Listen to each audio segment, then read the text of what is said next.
So hello everyone.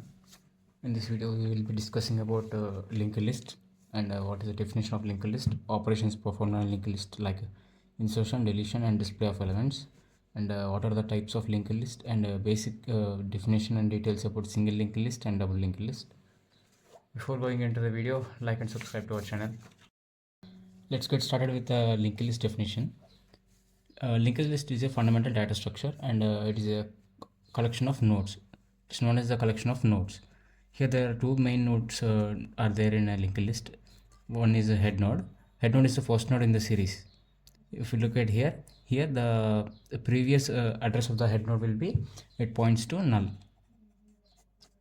And each node consists of a data part and address of the next node part. And the tail node. Tail node is the last node in the series, and the tail node points the next address to null. Coming for the operations performed on a linked list, there are four operations that we can perform on a linked list. First one is insertion. Insertion means simply adding the element at the beginning of the list is known as insertion. And deletion. Deletion is deleting an element at the beginning of the list or anywhere from the linked list. And third operation is display. Display is used to display the complete linked list. And fourth operation is search. Search is used to search the given element in the linked list if it is there or not. Coming for the types of linked list, there are mainly three types of linked list we use, and these are the main types of linked list. One is single linked list, another is double linked list, and the third one is circular linked list. Let's look into the definition of a single linked list. Here in a single linked list, each node consists of two parts. One is data part and another one is address of the next node. Head node contains no previous node. It means the head node does not contain any previous nodes, address of the previous nodes. And coming for the tail node is the last node in the linked list, and it contains null as the next node address, or it points to null. Here one thing we have to note about the single linked list. Single linked list is here we can do only one-way traversal can be possible here. There is no two-way traversals can be done in a single linked list. If you look into the example here, there are three nodes are there in a linked list. First one is the head node. The head node previous address points to null. Its previous node is null. And the second node is the intermediate node. Here it is having the previous node and the forwarding node. And the third one is the tail node. Tail node is pointing to null as the next node address.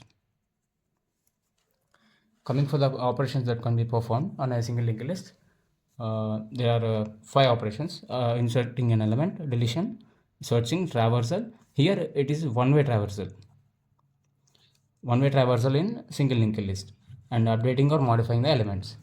Coming for the advantages of the linked list, there are two main advantages of linked list are there. First one is dynamic allocation of memory. Here the memory will be allocated at the runtime, and it is used to implement other data structures like stack, queue and graphs. Coming for the disadvantages, here no element can be accessed randomly.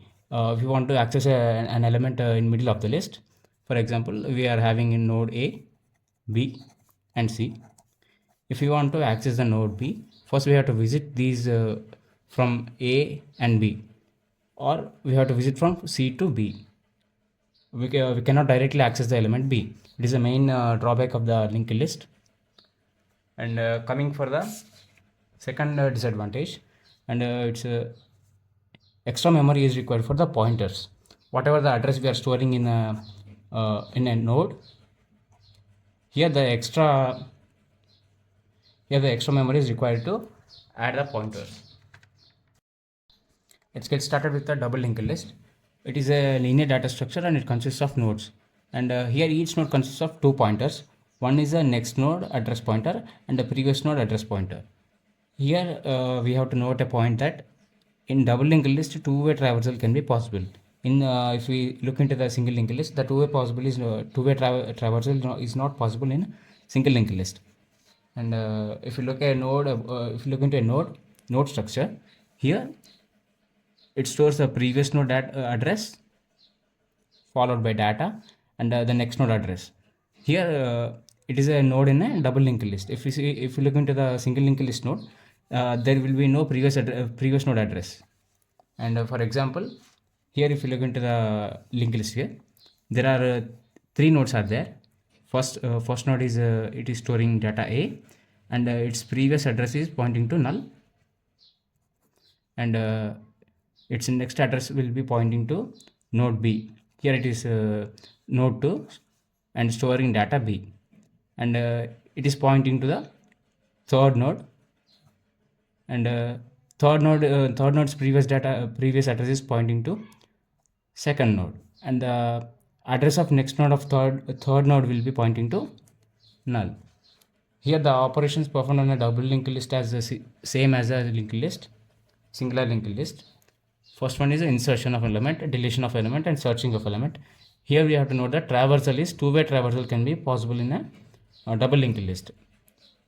And the fifth operation is updating the elements. So coming for the advantages of the double linked list, there are two main advantages are there. First one is two-way traversal. We can traversal forward and we can traversal backward. And insertion and deletion can be done at both ends.